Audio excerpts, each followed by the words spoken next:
Hello students.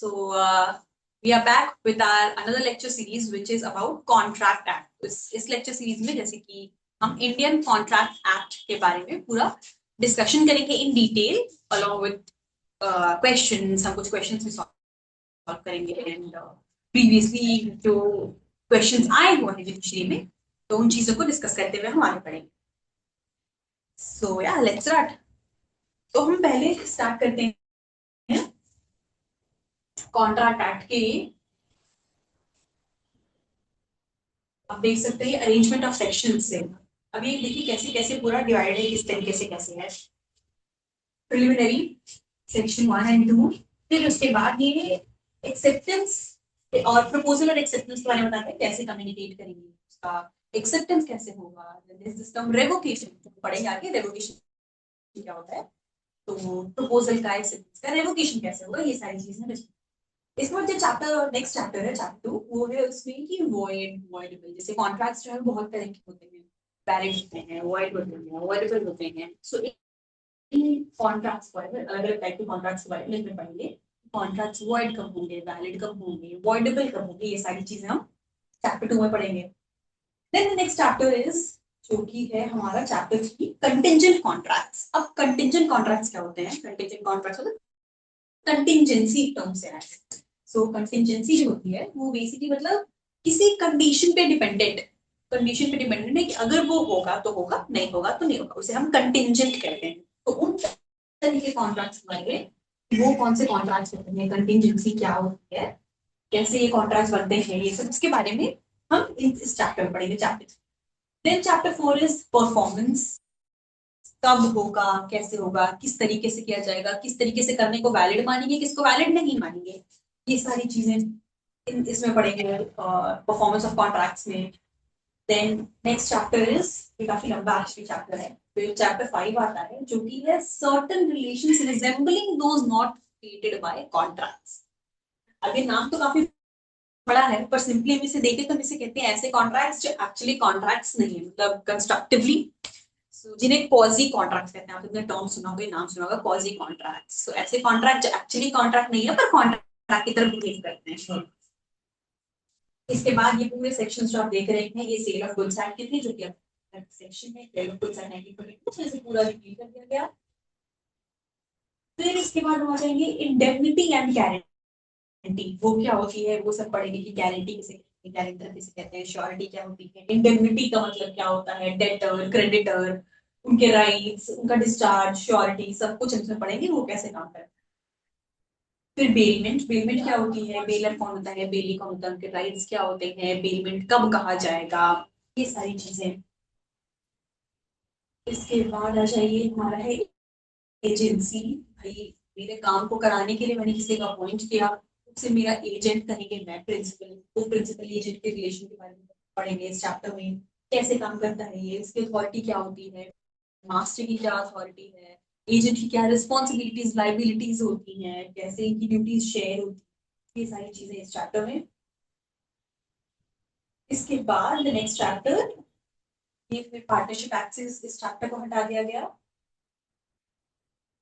बस. And then अब हम आ जाते हैं अपने सेक्शंस को डिस्कस करने, डिटेल में डिस्कशन पे आते हैं सेक्शंस के. सो नाम क्या है देखिए, इंडियन कॉन्ट्रैक्ट एक्ट 1872. तो आप देख सोच सकते हैं कितना पुराना है ये, ब्रिटिशर्स के टाइम का है. 1872 का ये एक्ट है, 1872 इंडियन कॉन्ट्रैक्ट एक्ट 1872.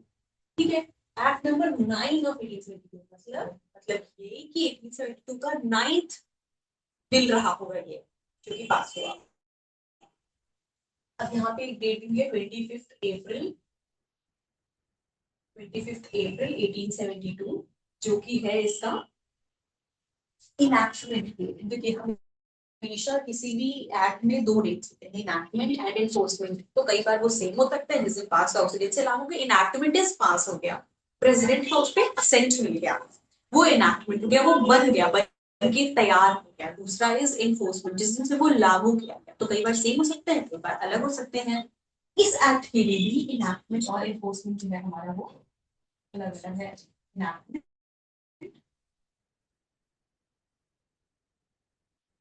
और इन्फोर्समेंट। देखिए इनैक्टमेंट है कितना 25 अप्रैल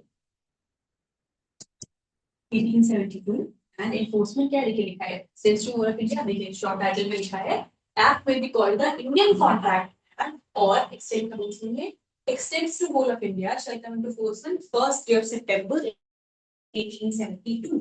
मतलब enforcement 1 September 1870।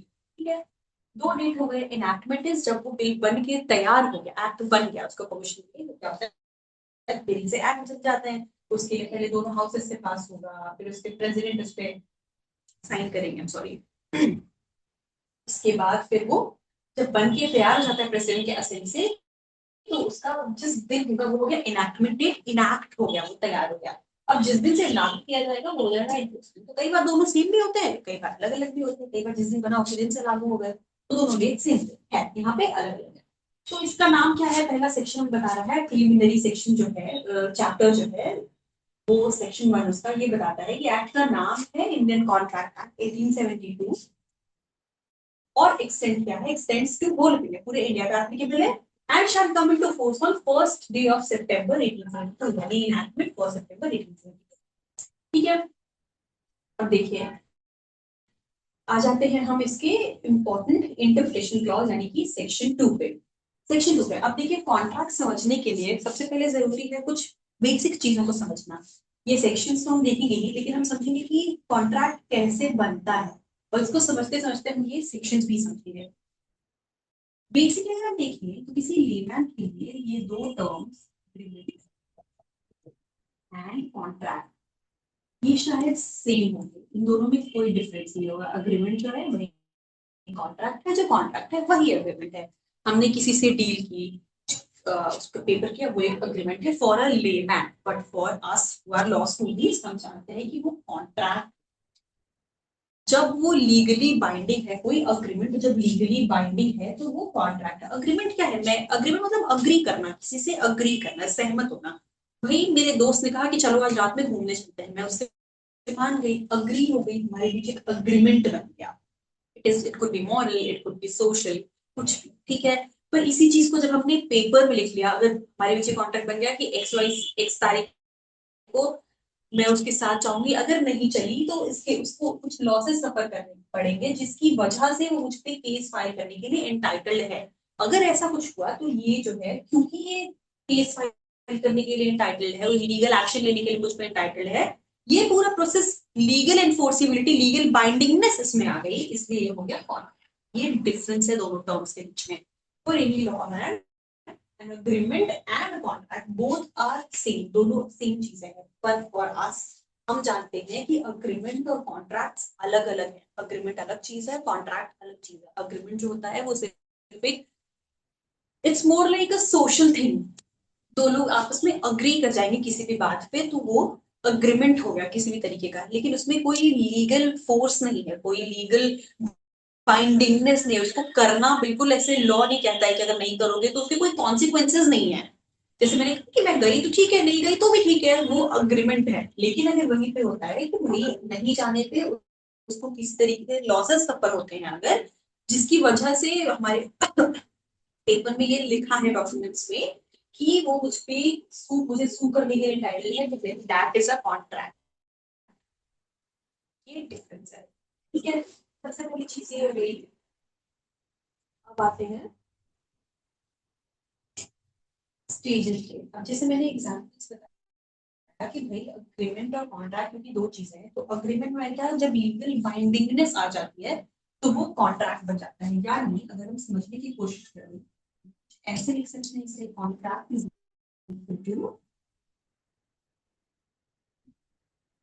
अग्रीमेंट प्लस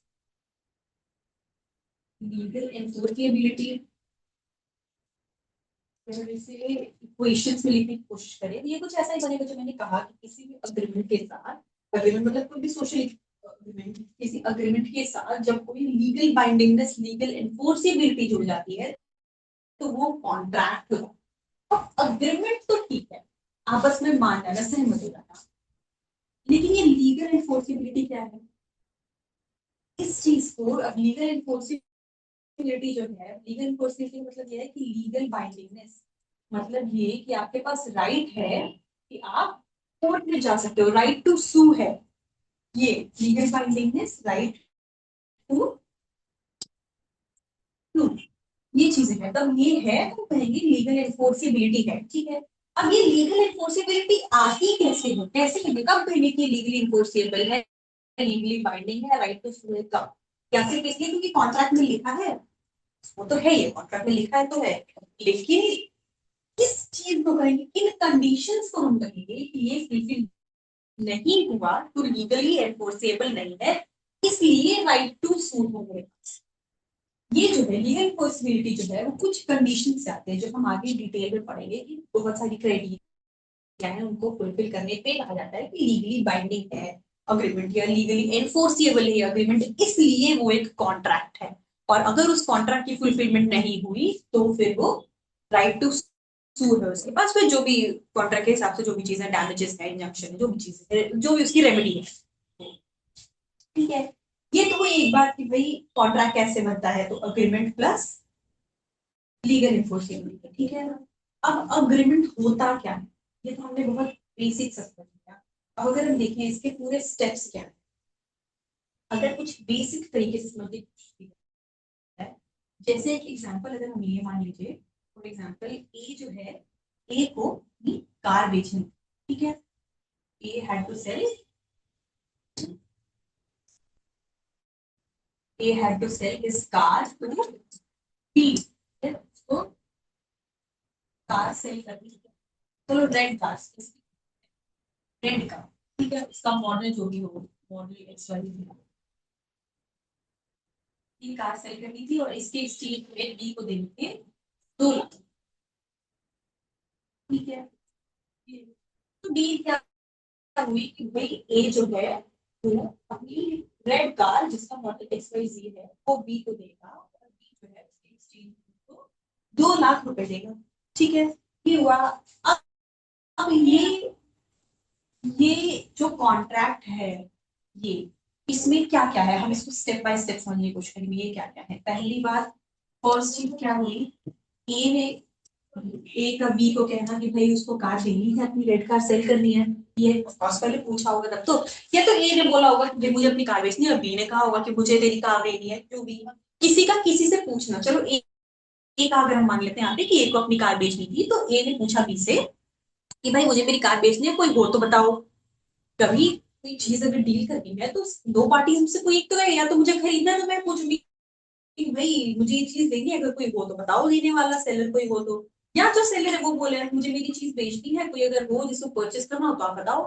तो दो एक कंडीशन हो सकते हैं, तो in this case let's assume कि ए ने बी से पूछा कि ठीक है मेरी मेरी ये कार है, 2 साल पुरानी है, बिल्कुल डैमेज नहीं है, बिल्कुल अच्छी है, पर क्योंकि मैं नई कार लेने का सोच रहा हूँ, तो अगर कोई हो जिसे परचेस करना हो तो मुझे बताओ, मैं सेल कर सकता हूँ। देन बी सेड कि भाई किसी और को क्यों करोगे, मेरा तो खुद ही मन था लेने का, मुझे कार वैसे भी तुम्हारी पसंद है, मुझे कार लेना भी था काफी दिन से, तो मुझे ही दे दो ये, ठीक है। तो ए ने बी से पूछा, पहली चीज ए आस्क्ड बी, पहली चीज हो गई। दूसरा क्या होगा, B gave response, response to B A, यही हुआ, बी ने ए को कहा कि हाँ ठीक है, किसी और को क्यों बेचोगे, कार मैं ले लेता हूँ, मुझे तो कार लेनी थी, मुझे कार वैसे भी तुम्हारी पसंद थी, नई है, डैमेज नहीं है, ठीक है, तो मैं ले सकता हूँ आराम से, ये हुआ। तीसरी चीज क्या है कि इन लोगों ने आपस में डिसाइड किया कि ये जो डील है 2 लाख रुपए के लिए होगी, मतलब बी जो है ए को 2 लाख रुपए देगा और ए इन एक्सचेंज उसको कार देगा, यही 3 चीजें हैं, ठीक है। यही 3 चीजें हैं जिससे हमें ये कॉन्ट्रैक्ट बनता दिख रहा है।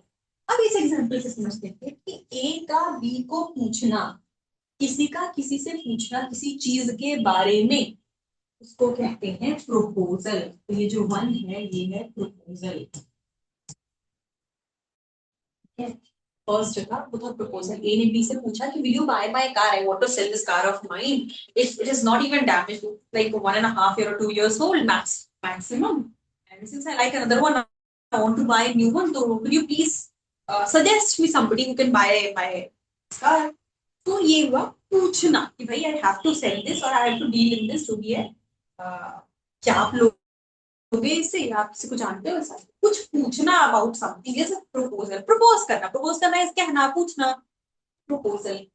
दूसरा बी का क्या, बी ने कहा कि हाँ भाई ठीक है, लाए किसी और, मैं खुद ही लेने को तैयार हूँ, मैं खुद काम ले सकता हूँ, उसका हाँ क्या है, एक्सेप्टेंस। पहले किसी ने पूछा कि मेरे, अब उसके पूछने के बाद उस क्वेश्चन के आंसर में एक्सेप्ट करना, क्वेश्चन के आंसर में या तो हाँ हो सकता है या ना हो सकता है, दो ही चीजें हो सकती हैं। तो अगर क्वेश्चन का आंसर मान लो वाई या एन, दो चीजें हो सकती हैं। अब अगर क्वेश्चन का आंसर मतलब प्रपोजल का आंसर एक्सेप्ट, प्रपोजल का आंसर अग्रीमेंट में है, मतलब ठीक है वो उससे अग्री करता है कि हाँ ठीक है मुझे मुझे लेनी है, मतलब इट्स यस ठीक है, अगर हाँ में है तब तो ये जाके फर्दर कॉन्ट्रैक्ट बनेगा, क्योंकि वो लेने को तैयार हो गया तो ही तो आगे बात बढ़ेगी, तो कॉन्ट्रैक्ट बनेगा। पर अगर नहीं नहीं लेता है, नहीं से खत्म, कोई कॉन्ट्रैक्ट नहीं है, this did not get converted into any contract, क्योंकि बात ही नहीं आगे बढ़ी, यहीं से प्रपोजल की बात खत्म हो गई बात। प्रपोजल जब एक्सेप्ट होगा, proposal when accepted then followed by other steps जो हम आगे देखेंगे, बिकम्स अ कॉन्ट्रैक्ट। ठीक है, तो पहला इज प्रपोजल, दूसरा इज एक्सेप्टेंस। प्रपोजल ही अगर एक्सेप्ट नहीं हुआ तो एक्सेप्टेंस नहीं हुई, जिसकी वजह से कॉन्ट्रैक्ट हो गई, सवाल ही नहीं, खत्म हो गया।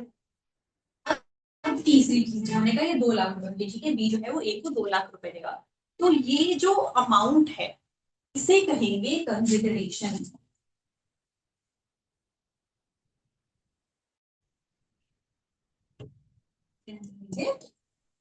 कंसिडरेशन, तो कंसिडरेशन क्या है, कंसिडरेशन मतलब कोई भी ऐसी चीज जो किसी चीज के एक्सचेंज में ली जाए, लिटरली अगर हम इसे देख रहे हैं consideration mean something in exchange, quid pro quo, something in exchange, कुछ भी, anything that holds some value, उसको कहते हैं कंसिडरेशन। इसको हम पूरा डिटेल में पढ़ेंगे, consideration in itself is a very huge topic, इसे हम आराम से पढ़ेंगे पूरा कंसिडरेशन, पूरे समझने की कोशिश करेंगे, पर अभी फॉर नाउ अंडरस्टैंडिंग के लिए ये जो 2 लाख रुपए कुछ भी एक्सचेंज में देना, तो ये जो 2 लाख रुपए था ये कंसिडरेशन था, ठीक है, तो प्रपोजल एक्सेप्टेंस कंसिडरेशन बन गया कॉन्ट्रैक्ट। ठीक है, ये बेसिक हमें समझ में आया। अब इस एग्जाम्पल के बाद अगर हम एक वन बाय वन स्टेप्स करके समझने की कोशिश करें, तो एक कॉन्ट्रैक्ट कैसे बन रहा है, पहले प्रपोजल, हम एक एक टर्म को डिटेल में समझेंगे, but for now proposal,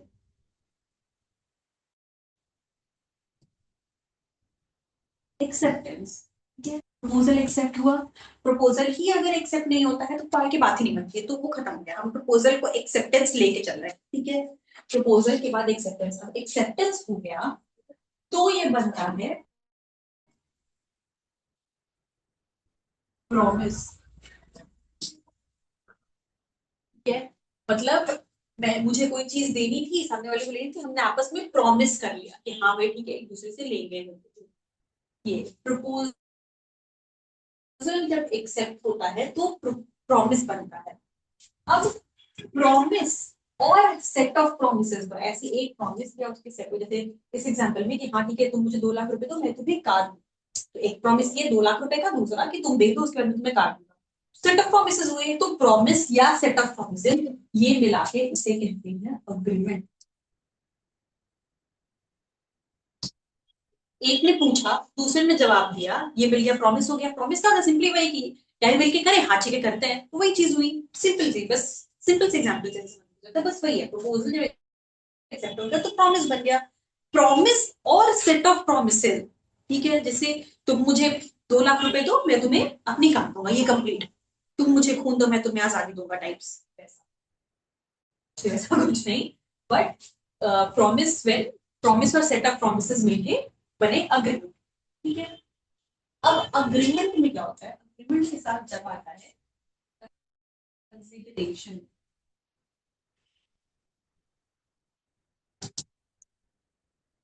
agreement के साथ जब आ जाता है कंसिडरेशन जुड़ जाता है, ठीक है, एक दूसरे को मान ली बात एक दूसरे की। अब इसमें कंसिडरेशन जब जुड़ जाएगा कि हाँ भाई इसके एक्सचेंज का पैसा तय हो गया, तब ये बनता है फाइनली कॉन्ट्रैक्ट। इसके बीच यहाँ पे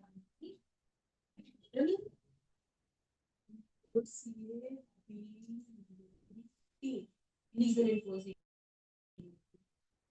मतलब कंसिडरेशन के बाद पहले सबसे पहले प्रपोजल, सबसे पहला स्टेज, दूसरा acceptance, third promise, fourth agreement, fifth consideration and sixth contract. तो सबसे पहले किसी का प्रपोज करना, कुछ पूछना, उसके बाद फिर उसको एक्सेप्ट करना इज एक्सेप्टेंस, उसके बाद फिर प्रॉमिस, जब दोनों प्रपोजल एक्सेप्टेंस हो गया, एक्सेप्टेंस के बाद जब दोनों एक दूसरे की बात मान गए तो वो प्रॉमिस हो गया। प्रॉमिस और सेट ऑफ प्रोमिसेस हम आगे एक चीज को डिटेल में पढ़ेंगे, तो फिलहाल प्रॉमिस और सेट ऑफ प्रोमिसेस ऐसे मिलके बनते हैं अग्रीमेंट। और अग्रीमेंट के साथ जब कंसिडरेशन आ जाता है फॉलोड बाय लीगल एनफोर्सिबिलिटी। अब लीगल एनफोर्सिबिलिटी को मैंने ऐसे क्यों लिखा है, इसका भी रीजन है, क्योंकि ये सारे टर्म्स, ये सारे terms other than legal enforceability, all of this have been defined under section 2, this interpretation clause के अंदर ऑफ दैट, ठीक है। लेकिन ये लीगल एनफोर्सिबिलिटी डिफाइंड नहीं है, तो लीगल एनफोर्सिबिलिटी क्या है हमें कैसे पता चलेगा? कंसिडरेशन के बाद बहुत सारे और कंडीशंस होते हैं, इसलिए बहुत सारी कंडीशन है, हम समझ सकते हैं conditions, conditions for bindingness of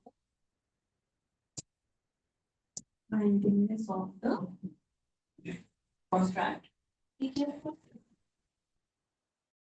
तो कंसिडरेशन के बाद कुछ कंडीशंस होते हैं जो अगर फुलफिल हो रहे हैं, अगर उनकी फुलफिलमेंट हो रही है तो वो लीगल एनफोर्सिबिलिटी साथ में है, यानी तब वो कॉन्ट्रैक्ट बन पाएगा।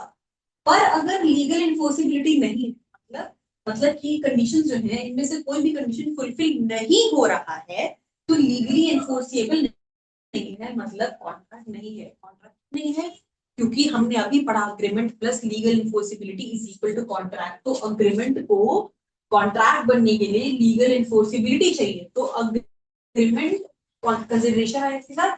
अगर इसके साथ वो कंडीशंस जो है वो फुलफिल हो रहे हैं, जैसे कि माइनॉरिटी नहीं होनी चाहिए कि बट माइनर के साथ कॉन्ट्रैक्ट नहीं कर सकते, फिर एक साउंड माइंड का इंसान होना चाहिए, ये सारी बेसिक चीजें हैं जो हम देखेंगे डिटेल में। ये सारी चीजें अगर फुलफिल हो रही हैं तब वो अग्रीमेंट फाइनली कॉन्ट्रैक्ट तक पहुंच पाएगा। अदरवाइज अगर लीगल इन्फोर्सिबिलिटी नहीं है तो वो कॉन्ट्रैक्ट नहीं बनेगा, वो अग्रीमेंट, ठीक है। ये हो गए बेसिक स्टेजेस। अब हम इसको एक एक करके सेक्शन वाइज देख, ये चलिए सबसे पहले 2A, when one person signifies to another his willingness, ये है प्रपोजल की definition. When one person signifies to another his willingness to do or to abstain from doing anything with a view to obtaining the assent of that other to such act or abstinence, he is said to make a proposal. proposal कब कहेंगे, proposal कब किया गया है? 2A के according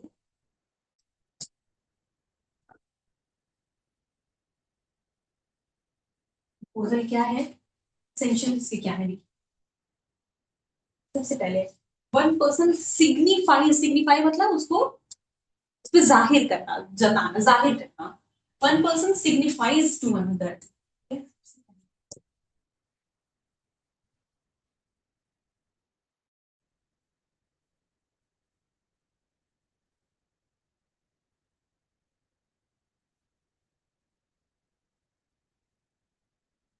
पहला essential, एक इंसान दूसरे पे जाहिर करता है, one person signifies to another.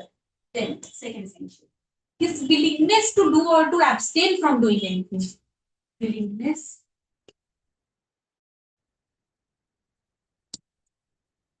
to do or to abstain, willingness to do or to abstain, ठीक है, कुछ करने के, abstain is ना करना। कोई एक पर्सन जब दूसरे पे जाहिर करता है his willingness, willingness is मर्जी, willingness to do or to abstain something, कुछ करने या ना करने, abstain is ना करना, कुछ करने या ना करने की अपनी मर्जी जब जाहिर करता है with a view to obtaining the assent of that other, view to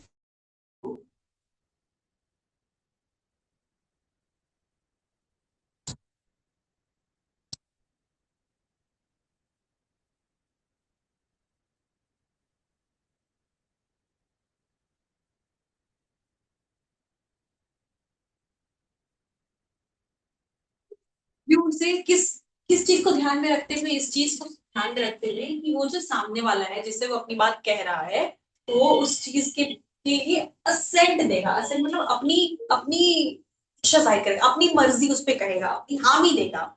ascent is हामी। वो कोई एक पर्सन जब दूसरे से कोई बात अपनी मर्जी कहता है कुछ करने या ना करने की, इस व्यू से, इस इच्छा से कि सामने वाला उस पे हामी देगा। Last next essential, obtain with a view to obtaining the assent of the other to such act of substance he is said to make a proposal। ठीक है, ये तीन इसके एसेंशियल्स हो गए।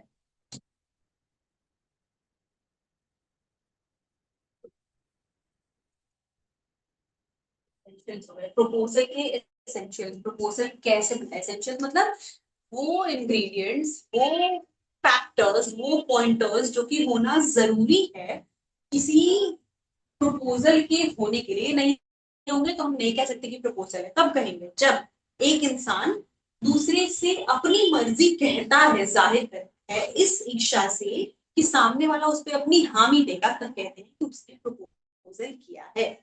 प्रपोजल सिंपली प्रपोज करना, कुछ कहना। जैसे हमने जो एग्जांपल अभी देखा उसमें ए ने बी से अपनी बात कही रेड कार सेल करने के लिए। तो अगर हम इस एसेंशियल्स को उसको देखें तो पहली पहली चीज क्या हो सकती है कि भाई ए ने बी से कहा, one person signifies to another, ठीक है, ए ने बी पे जाहिर किया।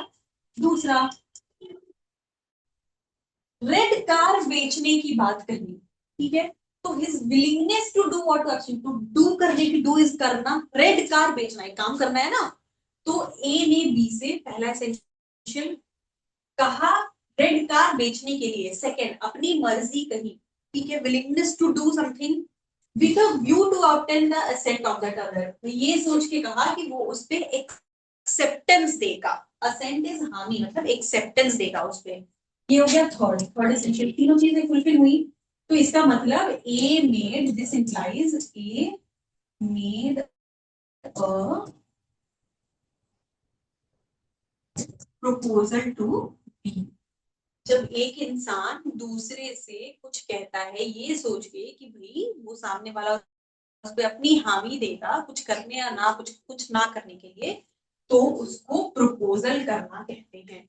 ठीक है, ये हुआ, ये हो गया पहला एसेंशियल कॉन्ट्रैक्ट का पहला। अब आ जाते हैं नेक्स्ट। ठीक है, ये पहला एसेंशियल था। अब आ जाते हैं बी, दूसरा टू बी। टू बी क्या कह रहा है देखिए,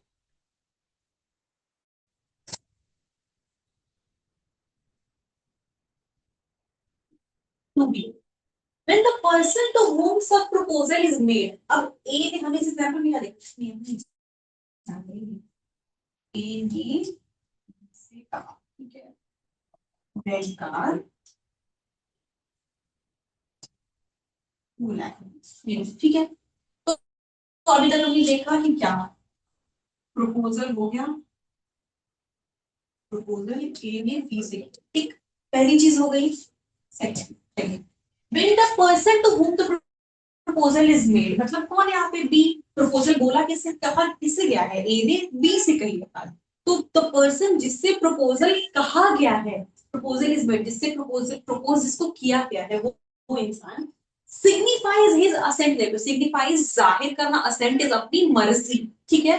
जिससे प्रपोजल किया गया है, जब वो अपनी हामी उस पर दे देता है, असेंट इज हामी, ठीक है।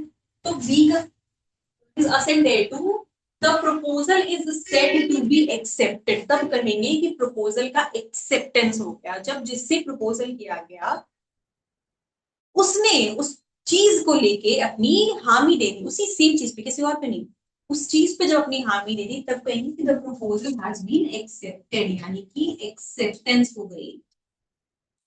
ठीक है, एक्सेप्टेंस बाय बी, बी का एक्सेप्टेंस हो गया। अब ये हो गई सेकंड स्टेज, ये हो गया सेकंड स्टेज। सेकंड स्टेज में क्या है, एक्सेप्टेंस हमने देखा था कॉन्ट्रैक्ट के। सेकंड, पहला प्रपोजल, दूसरा एक्सेप्टेंस। थर्ड, अब proposal when accepted becomes a promise. अब वही थर्ड स्टेज प्रॉमिस कि भाई जब प्रपोजल और एक्सेप्टर एक बात पे अग्री कर गए, मान गए एक चीज के लिए कि हाँ, जब सामने वाले की मेरी बात सहमत हो गया, तो एक्सेप्टेंस के बाद इसी में है दूसरा definition which is of promise. अब ए ने बी से अपनी मर्जी कही, प्रपोजल किया उसको, फिर बी ने उसकी बात मानी, एक्सेप्टेंस हुआ। थर्ड, जब दोनों एक बात पे सहमत हो गए तो ये हो गया क्या, प्रॉमिस। मतलब इन लोगों ने आपस में प्रॉमिस कर लिया कि हाँ ठीक है, हम ये चीज मिलके करेंगे। तुम मुझे कार दोगे, मैं तुम्हें उसके बदले इतने पैसे दूंगा, 2 लाख रुपए का। ये स्टेजेस है, ठीक है। अब आ जाते हैं नेक्स्ट, सी। टू सी में क्या है, टू सी में है the person making the proposal is called the promiser. Proposal देने वाले को क्या कहेंगे और एक्सेप्ट करने वाले को क्या कहेंगे। अब पहले समझने वाली चीज, एक छोटी सी चीज ये है कि प्रपोजल टर्म, और आप बहुत जगह पे देखोगे, इंडियन कॉन्ट्रैक्ट एक्ट नहीं, पर बहुत जगह जब आप पढ़ोगे आगे केसेस, ऑफर टर्म भी यूज किया हुआ है। तो प्रपोजल और ऑफर दोनों सेम, जो प्रपोजल है वही ऑफर है, जो ऑफर है वही प्रपोजल है। मतलब किसी का दूसरे इंसान से अपनी मर्जी कहना, उसकी हाँ ना लेने के लिए, मर्जी लेने के लिए हाँ लेने के लिए proposal, and the same thing is offer.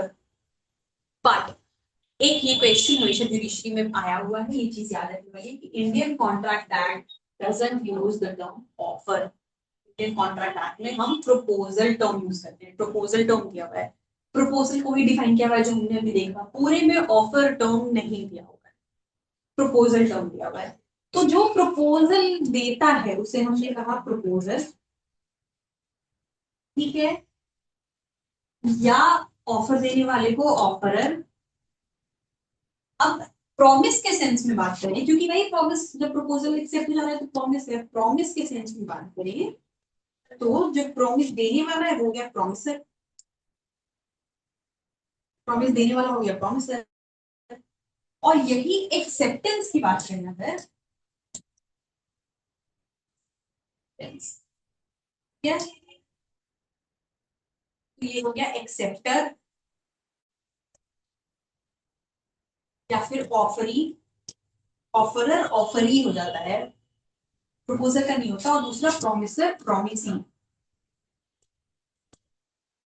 ये तीन, प्रपोजल देने वाला प्रपोजर, ये वही सेम चीज ऑफर देने वाला ऑफरर, उसी पे जब प्रॉमिस के सेंस में बात करें तो प्रॉमिस है।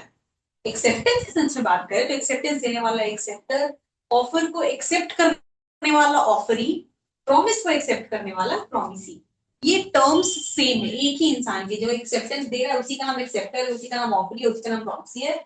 और जो प्रपोजल दे रहा है उसी का नाम प्रपोजर है, उसी का नाम ऑफरर है, उसी का नाम प्रॉमिसर है। ये सेम है, एक ही इंसान का नाम है। अब सेक्शन के हिसाब से अगर हम देखें तो 2C क्या कहता है कि the person making the proposal, देखिए इसमें the person making the proposal is called the promiser. ठीक है, जिसने प्रपोजल में, प्रॉमिस क्या है, प्रॉमिस कैसे बना, प्रॉमिस ऐसे ही बना ना, किसी ने प्रपोजल रखा, फिर उसका एक्सेप्टेंस हुआ तो ये प्रॉमिस बन गया। तो प्रॉमिस, जो प्रपोजल जिसने दिया उसको कह रहे हैं हम प्रॉमिसर, सेक्शन के हिसाब से promisor. And the person accepting the proposal is called the promisee. जिसने प्रपोजल दिया वो हो गया प्रॉमिसर, जिसने एक्सेप्ट किया वो हो गया प्रॉमिसी। पर ये टर्म्स सेम है, प्रपोजर, ऑफरर, प्रॉमिसर, सब सेम है। इस प्रपोजल देने वाले को ये सारी चीजें कहते हैं, एंड एक्सेप्ट करने वाले को एक्सेप्टर, ऑफरी या प्रॉमिसी, ये सब सब सेम नाम है। ये हो गया नेक्स्ट स्टेज। अब इसके बाद आता है डी। ये जो है ये है consideration, which is a very important topic, क्योंकि हम लोग आराम से किसी एब्स्ट्रैक्ट, किसी जो भी लेक्चर होगा उसमें कंसिडरेशन डिस्कस करेंगे। But just to understand consideration क्या, when at the desire of the promisor. अब प्रॉमिसर कौन है, प्रॉमिसर हो गया, प्रॉमिसर कौन है, जिसने प्रपोजल रखा। ठीक है, उसी एग्जाम्पल में एक बार 2 लाख, तो ये इधर से गया था और ये, ठीक है, चलो। तो यहाँ क्या है, when at the desire of the promiser, promiser कौन है, ए, प्रॉमिसर मतलब प्रोमिसर की मर्जी पे, प्रोमिसर की चाहत पे, प्रोमिसर के चाहने पे, when at the desire of the promiser, promisor के चाहने पे, the promisee, promisee कौन है? बी और एनी अदर पर्सन, प्रोमिसी या कोई और, ठीक है, कोई भी है, कौन उसका दोस्त हो सकता है, उसका रिप्रेजेंटेटिव हो सकता है, उसकी फैमिली हो सकती है, या कोई भी और, क्योंकि यहाँ स्पेसिफाइड नहीं है कि ये कोई कौन होगा, ठीक है। तो प्रोमिसी या कोई और हैज डन और एब्सटेन्ड फ्रॉम डूइंग, डन मतलब किया, एब्सटेन मतलब नहीं किया, जब प्रोमिसर की मर्जी पे, प्रोमिसर के चाहने पे, अगर प्रोमिसर के चाहने पे अगर प्रोमिसी ने कुछ किया, प्रोमिसी या किसी और इंसान ने, प्रोमिसी और एनी अदर पर्सन ने कुछ किया या कुछ नहीं किया, डन और एब्सटेन फ्रॉम डूइंग, और डज और एब्सटेन्स फ्रॉम डूइंग, देखिए दो तीन चीजें हैं, या भी डन और एब्सटेन,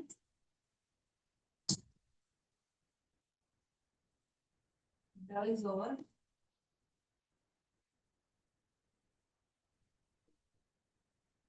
एब्सटेन्स, और थर्ड है promises to do or to abstain from something, promises to do or to abstain। तो मतलब यहाँ लैंग्वेज से एक चीज समझ में आ रही है कि ये है पास्ट, ये है प्रेजेंट, और ये है फ्यूचर।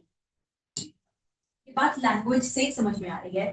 तो कहना क्या चाह रहा है कि प्रोमिसर की यानी प्रपोजर की इच्छा पे, प्रपोजर की इच्छा पे यानी ए की मर्जी पे, अगर बी प्रोमिसी और एनी अदर पर्सन या कोई और, उसका दोस्त हो सकता है, उसकी फैमिली हो सकता है, कोई जानने वाले हो सकते हैं, कोई भी, यहाँ पे स्पेसिफाइड नहीं है, प्रोमिसी या कोई और, उसने कुछ किया या ना किया, डन और एब्सटेन, कुछ किया या ना किया, डज और एब्सटेन, कुछ करता है या नहीं करता है, और प्रोमिसेस टू डू और टू एब्सटेन, या वादा करता है, प्रॉमिस करता है फ्यूचर में कुछ करने या ना करने। तो तीनों चीजों के बारे में आया, present, past, present and future. Done और एब्सटेन, कर लिया या नहीं किया, डन कर लिया, एब्सटेन नहीं किया, दोनों डन और एब्सटेन। डज और एब्सटेन, कर रहा है या नहीं कर रहा है, और प्रोमिसेस टू डू और एब्सटेन, करना है या नहीं करना है, आगे वादा करता है उसके लिए, प्रोमिसर की मर्जी पे प्रोमिसी और या कोई और जब ये करते हैं, such act or abstinence of promise is called a consideration for the promise। तो ऐसे एक्ट को जो करने का या ना करने इसका, जो जो किया या ना किया, या जो कर रहा है या ना कर रहा है, जो करने का वादा किया है या ना करने, ठीक क्या है, ये कोई एक्ट है, डन और एब्सटेन के बारे में बात कर रहे हैं, डन है या एब्सटेन है, कुछ भी, कुछ करने या ना करने, हर बार बात आ रही है कुछ करने या ना करने की, कुछ किया या ना किया, कुछ कर रहा है ना कर रहा है, तो दिस एक्ट, इस चीज को, देखिए समथिंग, सच एक्ट और एब्सटिनेंस और प्रॉमिस, वो काम या वो नहीं करना, सच एक्ट और एब्सटिनेंस, जो नहीं करना है वो काम, सच एक्ट, एब्सटिनेंस, या वो प्रॉमिस, करने या ना करने का प्रॉमिस, वो एक्ट, एब्सटिनेंस या वो प्रॉमिस, उसको ही कंसिडरेशन कहा जाता है। जैसे मैंने इस एग्जांपल में आपको बताया था, ये जो 2 लाख रुपए है, ये हो जाएगा कंसिडरेशन। अब हमेशा समझने वाली बात है क्या, देखिए कंसिडरेशन कैसे पता चलेगा ये 2 लाख है, हम एक एक करके स्टेप बाय स्टेप इसको ब्रेक करेंगे। पहला, प्रोमिसर के डिजायर पे, प्रोमिसर कौन है यहाँ पे, प्रोमिसर ए,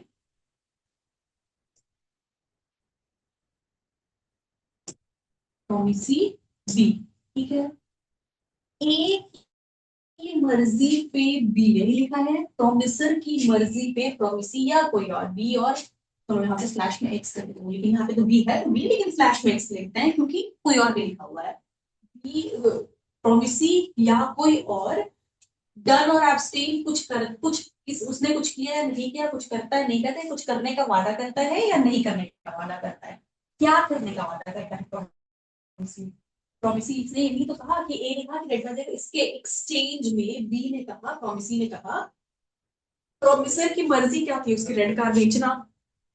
उसकी मर्जी पे बी ने क्या कहा कि उसको 2 लाख रुपए देगा, ठीक है, उसकी मर्जी पे। तो ये जो 2 लाख रुपए है, इसी चीज को ये लिखा है सच एक्ट और एब्सटिनेंस और प्रॉमिस। तो प्रॉमिस क्या है कि ये 2 लाख रुपए देगा, इसी चीज को कंसिडरेशन कहेंगे। ये बहुत कॉम्प्लिकेटेड तरीके से लिखा हुआ है, पर बहुत सिंपल सी चीज है। मतलब जो प्रपोजर है, जिसने प्रपोज किया, ठीक है, प्रपोजर के कहने पे जो एक्सेप्टर है, एक्सेप्टेंस के बाद आता है ये, ठीक है, तो क्लियर है, एक्सेप्टेंस के बाद आएगा। एक्सेप्टेंस, एक्सेप्टर जो है वो प्रपोजर के कहने पे कोई चीज करता है या नहीं करता है, पास्ट प्रेजेंट एंड फ्यूचर, उसने किया नहीं किया, करता है नहीं करता है, करेगा या नहीं करेगा, इसका वादा करता है, इसका प्रॉमिस करता है, तो उस एक्ट या एब्सटिनेंस को जिसके बारे में बात हो रही है, उस एक्ट या एब्सटिनेंस को ही कंसिडरेशन कहा जाता है, ठीक है। ये हो गया कंसिडरेशन। अब आते हैं टू ई पे, every promise and set of promises. जब मैंने वो फ्लो चार्ट बनाया था, तो उसमें कुछ ऐसा था, प्रॉमिस के बाद आता है अग्रीमेंट, प्रॉमिस के बाद अग्रीमेंट आता है। तो प्रॉमिस, देखिए, प्रॉमिस और सेट ऑफ प्रोमिसेस मिलके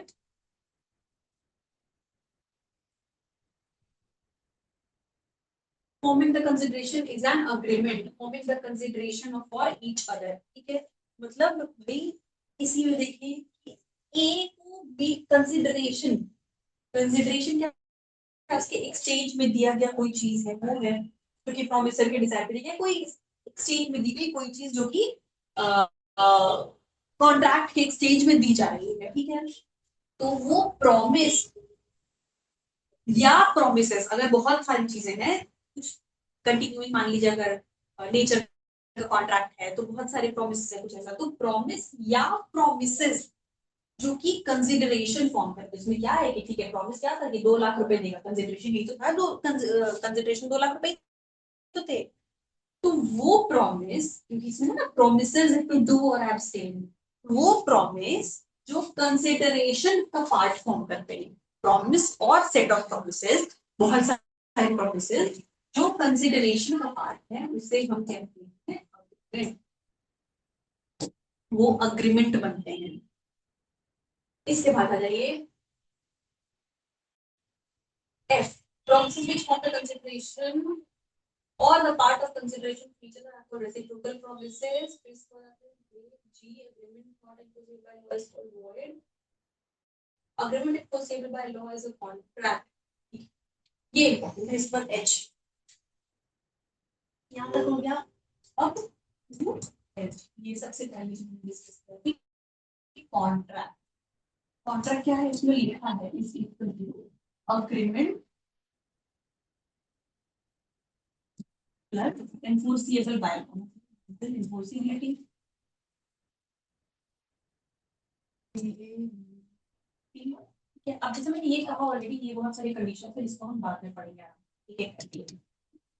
अब अग्रीमेंट के लिए अब तक हमने क्या समझ लिया, ये क्या है, प्रॉमिस और सेट ऑफ प्रॉमिसेस, प्रॉमिस और सेट ऑफ प्रॉमिसेस। जब हम प्रॉमिस और सेट ऑफ प्रॉमिसेस कह रहे हैं, इसका क्लियरली मतलब है कि प्रॉमिस तक आने के लिए इसने 2 स्टेज, प्रपोजल एक्सेप्टेंस तो कंप्लीट कर लिया है।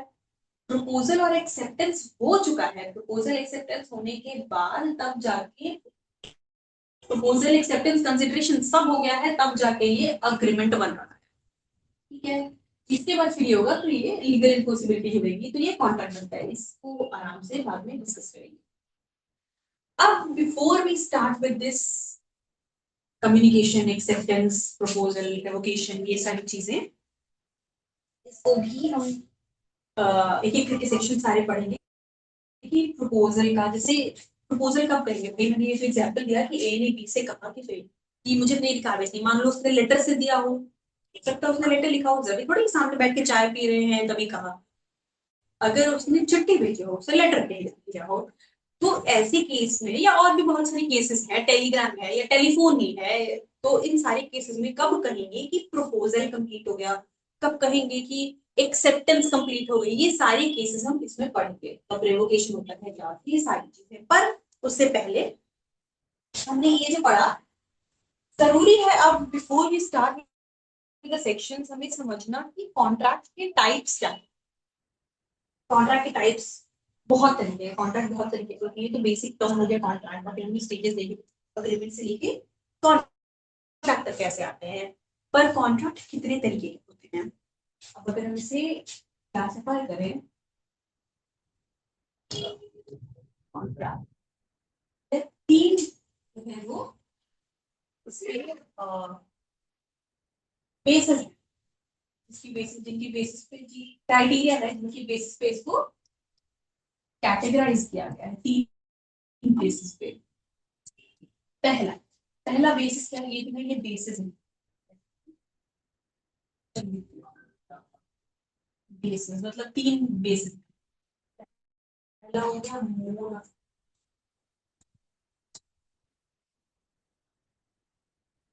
क्रिएशन, मतलब कॉन्ट्रैक्ट कैसे बनाया गया, मोड इस तरीका, क्रिएशन इस बनना, बनने के तरीके पे, जैसे बनाया गया कैसे बनाया गया है उसके बेसिस पे ये डिवीजन होगा। दूसरा on the basis of performance, performance कैसे होगी, कब होगी, क्या होगा, जो भी है परफॉर्मेंस बेस पे कौन परफॉर्म करेगा, कैसे परफॉर्म होगा, उस बेसिस पे ये एक बेसिस है, उस बेसिस पे ये कैटेगराइजेशन है।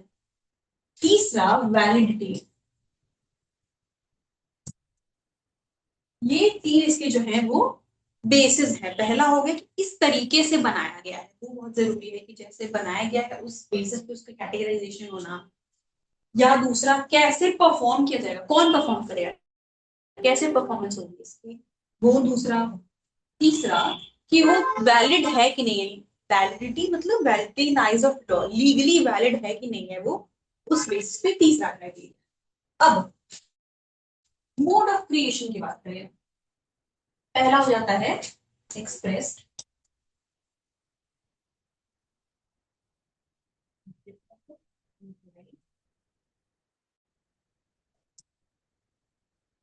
quasi और कंस्ट्रक्टिव।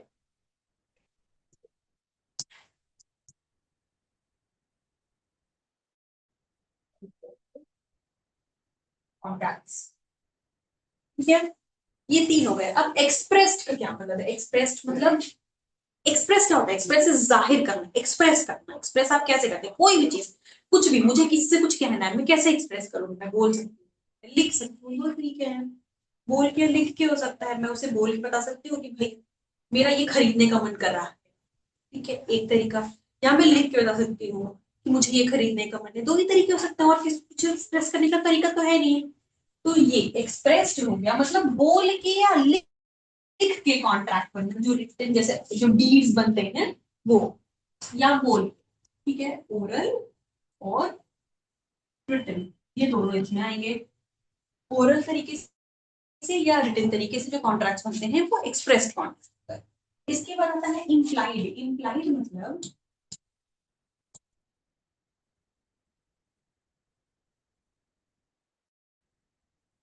इम्प्लाइड का मतलब ये है कि बोल के लिख के नहीं, वो तो अलग में कवर हो गया, वो तो एक्सप्रेस पे हो गया, उसके अलावा किसी भी और तरीके से जो कॉन्ट्रैक्ट बनेंगे वो हो जाएंगे इम्प्लाइड। जैसे कि मान लीजिए डीड्स तो सबने सुने होंगे कि भाई सेल डीड या सेल अग्रीमेंट या रेंटल अग्रीमेंट्स, ये सब सबने सुने होंगे, तो ये क्या है, रिटन फॉर्म में है, ये एक्सप्रेस्ड हो गया।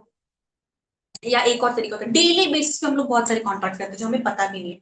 जैसे हम गए किसी शॉप में, कह लीजिए मैंने मांगा भाई 2 kg ऑफ शुगर देना, ठीक है, सामने वाले ने मुझे 2 kg ऑफ शुगर दे दी, मेरा कहना कि 2 kg ऑफ शुगर मुझे दे दो, वो हो गया मेरा प्रपोजल करना। उसके बाद सामने वाले का 2 kg शुगर देना, उसका एक्सेप्टेंस, उसने मेरी बात सुनी, उस पर परफॉर्म किया, उसका एक्सेप्टेंस हो गया, वो मान गया। इसके बाद मेरा उसको पैसे देना कि हाँ ये लीजिए 40 रुपीज जो बेस का जो अमाउंट हुआ, ये उसका कंसिडरेशन हो गया, मतलब कॉन्ट्रैक्ट। डेली बेसिस पे इस तरीके के बहुत कॉन्ट्रैक्ट्स करते हैं हम लोग, बहुत सारे कॉन्ट्रैक्ट्स हमें पता भी नहीं है कि हम लोग एक्चुअली कॉन्ट्रैक्ट्स कर रहे हैं। ये तो एक एक्सप्रेस एग्जाम्पल, ये मैंने ओरल कॉन्ट्रैक्ट का एग्जाम्पल दिया आपको। रिटन तो हमें सबको पता है, ये बहुत तरीके के अग्रीमेंट्स और डील्स तो सबको पता है। ओरल का एग्जाम्पल ये है भाई, जैसे जैसे मैंने बताया कि शॉप पे जाके कुछ परचेस कर लेना। अब दूसरा होता है जेस्चर्स। जेस्चर्स से क्या है कि कुछ कहा नहीं, कुछ कहा नहीं पर वो मान लिया जाएगा, कुछ कहा नहीं, कुछ लिख के नहीं, एक्सप्रेस मतलब जाहिर नहीं किया। जैसे मान लो कि आप किसी कैफे में घुस गए, जाके बैठ गए, कैफे में जाके बैठ गए और मेन्यू देखना शुरू किया, तो भाई ये क्या एक्सपेक्टेड है नॉर्मली? नॉर्मली तो ये एक्सपेक्टेड है ना कि जब आप आके बैठ के उसके बाद इसका मेन्यू देख रहे हो तो कुछ ऑर्डर करोगे। वहां पे आके आपका बैठना वो इम्प्लाइड है। इम्प्लाइड मतलब जो बिना बोले जाहिर हो, बिना बोले किसी भी जो एक्सप्रेस नहीं है वो इम्प्लाइड है। तो आपके जेस्चर से जो बात पता लगे, आपके कंडक्ट से जो पता लगे, कंडक्ट से, मेरे बिहेवियर से, मेरे मैनरिज्म से जो पता लगे, वो हो जाता है इम्प्लाइड। से वही मैंने कहा कि कैफे में जाके आप बैठे आप मेन्यू देख रहे हो, तो ये अंडरस्टूड है कि वहां जाके अगर मेन्यू देख रहे हो तो कुछ ऑर्डर करोगे और उसका पेमेंट करोगे। आप जो भी ऑर्डर करोगे, जो खाओगे, उसका पेमेंट करोगे। ये सब जेस्चर्स से पता लगता है, क्योंकि आप वहां तक गए, आप मेन्यू देख रहे हैं। ये तीसरा आया क्वाजी कॉन्ट्रैक्ट्स। क्वाजी कॉन्ट्रैक्ट्स मैंने जब सारे इसके चैप्टर्स डिस्कस कर रही थी मैं, तो मैंने आपको एक चैप्टर दिखाया था जो कि है क्वाजी कॉन्ट्रैक्ट्स का। इसमें हम डिटेल में पढ़ेंगे कि भाई कुछ ऐसे कॉन्ट्रैक्ट्स होते हैं जो एक्चुअली कॉन्ट्रैक्ट्स नहीं होते पर उनका नेचर कॉन्ट्रैक्ट जैसा होता है। तो वो कौन से कॉन्ट्रैक्ट है, उनको हम इसलिए क्वाजी का मतलब पार्शियल होता है, मतलब आधा आधा, वो है भी और नहीं भी।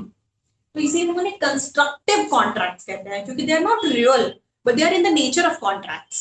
तो they are partially contracts and that is why the name quasi contracts.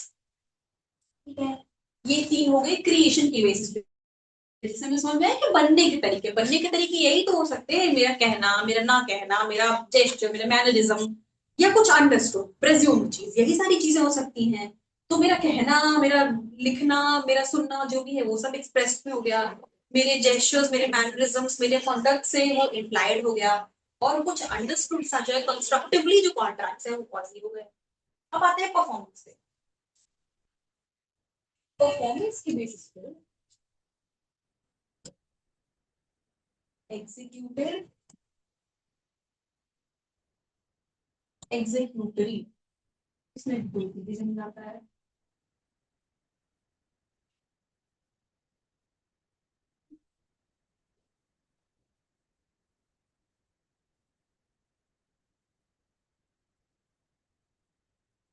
Bilateral. ठीक है, अब ये एग्जीक्यूटेड, एग्जीक्यूटरी, एग्जीक्यूटरी का आगे तो यूनिलेटरल और बाइलेटरल। अब ये क्या होता है एग्जीक्यूटेड? नाम से क्या नहीं पता चल रहा है कि ये पास्ट है। एग्जीक्यूटेड, एग्जीक्यूट का हमें मतलब पता है, और एग्जीक्यूटेड ईडी हो गया तो नाम से पता चल रहा है कि ये पास्ट है। एग्जीक्यूटरी जो अभी होगा या हो रहा है, एग्जीक्यूटरी जो होना है। एग्जीक्यूटेड मतलब परफॉर्मेंस के बेस पे, मतलब कैसे हुआ, कैसे हुआ ये। तो जो कॉन्ट्रैक्ट्स हो चुके, कंप्लीट हो चुके, वो एग्जीक्यूटेड। जो कॉन्ट्रैक्ट्स कंप्लीट हो चुके वो एग्जीक्यूटेड हैं। और जो अभी होने हैं, जो अभी होने हैं या चल रहे हैं, वैसे एग्जीक्यूटरी जो कंप्लीट हो चुके वो एग्जीक्यूटेड, उनके अलावा जो है वो एग्जीक्यूटरी हो गए। तो एग्जीक्यूटरी को भी दो कैटेगरी में डिवाइड किया गया, यूनिलेटरल, बायलेटरल। इसका मतलब यूनी और बाय से समझ सकते हैं। यूनी मतलब वन होता है, बाय मतलब टू होता है। तो ऐसे कॉन्ट्रैक्ट्स जिसमें परफॉर्मेंस, परफॉर्मेंस की बात कर रहे हैं हम, तो परफॉर्मेंस सिर्फ एक पार्टी को करनी होती है, वो यूनिलेटरल कॉन्ट्रैक्ट्स होते हैं। और ऐसे जिनमें दोनों पार्टीज करती हैं वो हो गए बायलेटरल। जैसे एग्जांपल्स, एग्जांपल के तौर पे जैसे हम अगर इंश्योरेंस का देखें, इंश्योरेंस कॉन्ट्रैक्ट्स होते हैं।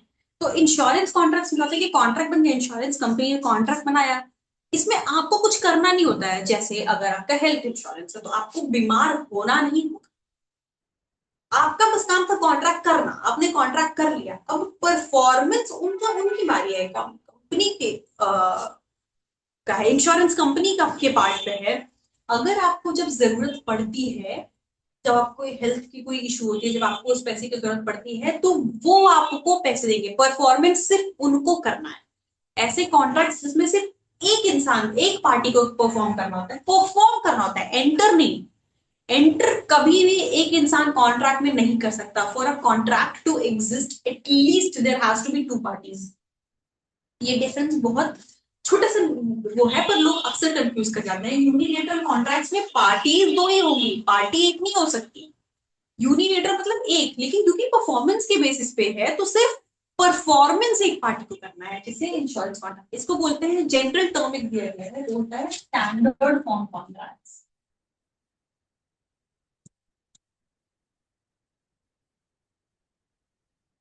स्टैंडर्ड फॉर्म कॉन्ट्रैक्ट्स क्या होते हैं? स्टैंडर्ड फॉर्म कॉन्ट्रैक्ट्स ऐसे होते हैं जिसमें नॉर्मली सारे, जैसे कोई भी और कॉन्ट्रैक्ट होता है, हम जब आगे पढ़ेंगे डिटेल में तो हम सारी चीजें डिस्कस करेंगे कि एक एक टर्म्स जो है कॉन्ट्रैक्ट के, जिस भी चीज के बारे में, जो भी डील, जो भी ट्रांजैक्शन है, उसके हर माइन्यूट डिटेल्स को कॉन्ट्रैक्ट में मेंशन किया जाता है. जैसे पार्टीज का नाम, उनका एड्रेस, वो किस चीज के बारे में डील करने जा रहे हैं, क्या अमाउंट होगा, क्या राइट्स होंगी, क्या लाइबिलिटीज होंगी, क्या कॉन्सिक्वेंसेज होंगे, सारा कुछ, ब्रीच की रेमेडी क्या होगी, सब कुछ सारी चीजें लिखी होती हैं. पर स्टैंडर्ड फॉर्म कॉन्ट्रैक्ट्स ऐसे होते हैं जिसमें टर्म्स, और ये जो टर्म्स हैं कॉन्ट्रैक्ट के, ये सब पार्टीज डिस्कस करके करती हैं. ये नहीं कि मैं चाहती हूँ मेरी मर्जी से मैंने लिख दिया, नहीं. मैं अलॉन्ग विद अदर पार्टी हम डिस्कस करेंगे म्यूचुअली, जो उस पर पहुंचेंगे वो कॉन्ट्रैक्ट में लिखी होती है. देन स्टैंडर्ड फॉर्म कॉन्ट्रैक्ट ऐसे होते हैं कि इसमें कोई म्यूचुअल डिस्कशन नहीं है, इसमें टर्म्स बने हुए हैं, जैसे क्लॉज 1, क्लॉज 2, क्लॉज 3 करके टर्म्स बने हुए हैं. आपके पास सिर्फ जो पार्टी कॉन्ट्रैक्ट में एंटर कर रही है उसके पास ऑप्शन सिर्फ होता है कि या तो उससे अग्री करेगी या डिसअग्री करेगी. अग्री आप करोगे सारी चीजों से तो आपका कॉन्ट्रैक्ट बनेगा, नहीं करोगे तो कॉन्ट्रैक्ट नहीं बनेगा. इंश्योरेंस कॉन्ट्रैक्ट्स आप हमने देखे होंगे, बैंकिंग वाले जो होते हैं, फॉर्म्स जो होते हैं, कॉन्ट्रैक्ट्स जितने सारे होते हैं, बहुत सारे इन्वेस्टमेंट्स के होते हैं, वो सब क्या है? वो कॉन्ट्रैक्ट्स ही तो हैं. वो फॉर्म्स में क्या है? क्या आप अपने से टर्म्स बनाते हो, क्लॉजेस बनाते हो? नहीं, आप सिर्फ डिटेल्स देते हो अपने, वो टर्म्स बने हुए हैं. If you agree to that, to those terms, then you enter into contract. If you don't agree to those terms, you don't enter into contract. तो कोई कॉन्ट्रैक्ट नहीं बनता है. इसे कहते हैं, इनको कहते हैं स्टैंडर्ड फॉर्म कॉन्ट्रैक्ट्स. तो यूनिलेटरल कॉन्ट्रैक्ट्स जो है वो जनरली स्टैंडर्ड फॉर्म कॉन्ट्रैक्ट्स होते हैं जिनमें की एक ही पार्टी को परफॉर्मेंस करना होता है. एक पार्टी ने सिर्फ कॉन्ट्रैक्ट किया है, परफॉर्मेंस दूसरी को. दूसरा यूनिलेटरल क्या है? वो बाकी सारे कॉन्ट्रैक्ट्स हो गए, वो बायलेटरल हो गए, जिसमें दो पार्टी होती है. जैसे मैंने अभी बताया कि भाई कोई भी, तो मैं और मेरा दोस्त किसी चीज में एंटर किया, हम लोगों ने किसी कॉन्ट्रैक्ट में एंटर किया. देखिए लेट्स से किसी घर को कि हम मिल के खरीद रहे हैं, तो इसमें इतना पैसा मेरा लगेगा, इतना पैसा उसका लगेगा, इतने राइट्स मेरे होंगे, इतने राइट्स उसके होंगे, ये सारी चीजें. तो जिसमें दोनों पार्टीज का परफॉर्मेंस है, कॉन्ट्रैक्ट के टर्म्स मिलकर डिसाइड किए गए हैं, वो हो गए बायलेटरल कॉन्ट्रैक्ट्स. यूनी वन मतलब doesn't mean that it is entered into only by one party. No, because no contract can be formed only with one party. But it means that performance has to be done only by one party, while in bilateral, the performance has to be done by both the parties. दोनों parties. And the third is validity. इसके basis पे बहुत सारे categorisation होते हैं. जैसे सबसे पहले शुरू करते हैं वैलिड कॉन्ट्रैक्ट से. वैलिड कॉन्ट्रैक्ट्स मतलब क्या? चलिए, इतनी देर से जो हम लोग डिस्कशन कर रहे हैं कॉन्ट्रैक्ट कॉन्ट्रैक्ट कॉन्ट्रैक्ट, तो जब सारे एसेंशियल्स फुलफिल उसके होते हैं, सारी क्राइटेरिया फुलफिल होती है, तो वो एक वैलिड कॉन्ट्रैक्ट. वैलिड कॉन्ट्रैक्ट्स का मतलब, वैलिड कॉन्ट्रैक्ट का ये मतलब हुआ कि मतलब उस कॉन्ट्रैक्ट को लेके आप कोर्ट में जा सकते हो, उसमें आपका राइट टू सू अराइज होता है, लीगल एनफोर्सिबिलिटी. ठीक है, मतलब उसमें आपके राइट्स अराइज होते हैं, वो हो गए वैलिड. दूसरा वॉइड. जब एसेंशियल्स नहीं फुलफिल होते हैं तो वो वॉइड अग्रीमेंट्स होते हैं. देखिए वॉइड का दो दो चीज होती है, वॉइड अग्रीमेंट और वॉइड कॉन्ट्रैक्ट्स. दो टर्म्स होते हैं और दोनों डिफरेंट हैं. And it is very important कि दोनों के डिस्टिंक्शन को समझना चाहिए. जब हम कॉन्ट्रैक्ट की बात करते हैं तो हमने इतनी से पढ़ा कि अग्रीमेंट के बाद का स्टेज कॉन्ट्रैक्ट है. अग्रीमेंट के साथ जब लीगल इन्फोर्सिबिलिटी आती है तब जाके वो कॉन्ट्रैक्ट बनता है. तो यहाँ पे मैंने लिखा वर्ड अग्रीमेंट, इसके बाद लिखा वर्ड कॉन्ट्रैक्ट्स. इसका क्लियरली मतलब है कि वर्ड कॉन्ट्रैक्ट जो है वो एक स्टेज बाद का है वर्ड अग्रीमेंट से.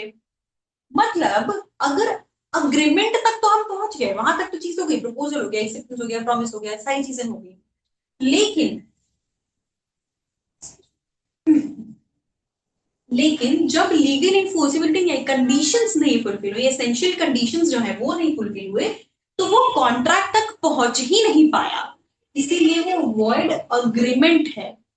मतलब वॉइड अग्रीमेंट ऐसे होते हैं, इनको कहते हैं, एक टर्म होता है वॉइड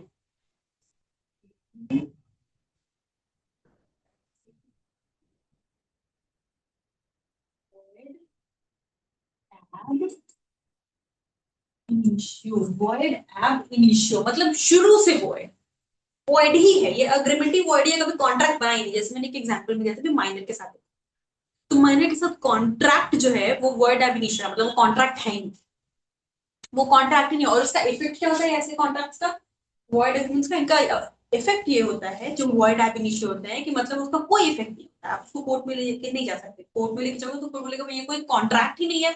जब कोई कॉन्ट्रैक्ट है ही नहीं तो आपकी राइट्स कैसे अराइज हो रही हैं। तो ये जो स्टार्टिंग से ही वॉइड है, क्यों, क्योंकि उनके एसेंशियल्स नहीं फुलफिल हुए, तो वो हो जाता है void agreement. While void contracts क्या होते हैं, अब क्योंकि ये कॉन्ट्रैक्ट टर्म यूज हुआ है तो क्लियरली कॉन्ट्रैक्ट के स्टेज तक तो पहुंच गया, ये बात तो समझ में आ रही है क्लियरली, मतलब ये कि एसेंशियल्स सारे फुलफिल हुए हैं।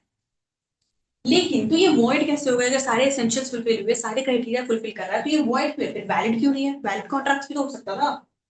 वर्ड कॉन्ट्रैक्ट का मतलब ये होता है कि ये कॉन्ट्रैक्ट शुरू में वैलिड थे, जब बनाए गए तो वैलिड थे, लेकिन बाद में कुछ ऐसा हुआ जिसकी वजह से वॉइड हो गया, मतलब वो नल एंड वॉइड हो गया, वो खत्म हो गया, उसकी कोई वैलिडिटी नहीं है। जैसे कि मान लीजिए कि मैं और लेट्स से दिस पर्सन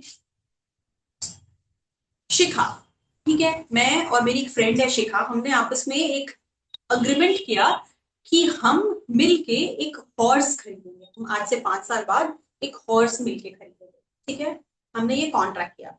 अब ये जब बन रहा था, हम दोनों मेजर है, हम दोनों सेम है, हम दोनों साउंड माइंड के, सब कुछ ठीक है, तो दिस कॉन्ट्रैक्ट वाज वैलिड, मतलब बनने के टाइम पे ये वैलिड है, कंडीशन 1। कंडीशन 2 कि बाद में मान लो हमने कॉन्ट्रैक्ट क्या कहते हैं कि 5 साल बाद हम एक मिलके हॉर्स, व्हाइट हॉर्स खरीदेंगे, ठीक है।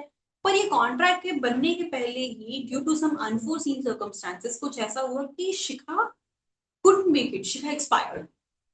तो जब कॉन्ट्रैक्ट करने वाला जो प्रोमिसर थी वही नहीं रही तो कॉन्ट्रैक्ट ही खत्म हो गया।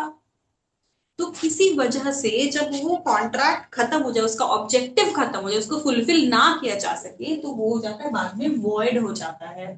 इसीलिए मान लो हमने एग्रीमेंट ऐसा किया था, ऐसा मान ले कि मैंने जो व्हाइट हॉर्स लिया है, 5 साल बाद शिखा मुझसे वो ले लेगी, ये था हमारा डील, ये थी हमारी डील, इस चीज में हमारा कॉन्ट्रैक्ट हुआ था। लेकिन उस 5 साल के पहले ही उस हॉर्स की तबीयत बहुत खराब हो गई and the horse itself died. तो भी जिस चीज के बारे में कॉन्ट्रैक्ट होना था वही खत्म हो गया, the objective, the purpose itself ended, the purpose has now died, खत्म। जिस हॉर्स के बारे में होना था खत्म, टाटा बाय बाय। जिस चीज के बारे में होना था कॉन्ट्रैक्ट वही खत्म हो गया, तो वो वॉइड हो गया। इसीलिए इसे वॉइड कॉन्ट्रैक्ट कहते हैं, क्योंकि वो कॉन्ट्रैक्ट शुरू में था, that was a perfectly valid contract. मैंने और शिखा ने कॉन्ट्रैक्ट क्या किया कि हाँ भाई मैंने जो व्हाइट हाउस किया है 5 साल बाद में उसे वो दे दूंगी, दैट वाज परफेक्टली फाइन। लेकिन उस 5 साल के दौरान द हॉर्स इटसेल्फ डाइड, जब हॉर्स की ही डेथ हो गई तो कॉन्ट्रैक्ट कैसे पूरा होगा, वो कॉन्ट्रैक्ट नहीं पूरा हो सकता। तो ऐसे कॉन्ट्रैक्ट्स जो जब बनते हैं तब वैलिड है, लेकिन बाद में किसी कॉन्सिक्वेंस की वजह से कुछ ऐसा हुआ, कोई सर्कमस्टांसेस ऐसे अराइज हुए जिसकी वजह से, कुछ सर्कमस्टांस ऐसे हुए जिसकी वजह से वो फुलफिल करना उसको मुश्किल हो गया, बहुत वो इम्पॉसिबल हो गया, वो नहीं फुलफिल हो सकता था, तो उसे हम कहते हैं वॉइड कॉन्ट्रैक्ट्स। इसके बाद आते हैं इलीगल, इलीगल कॉन्ट्रैक्ट्स।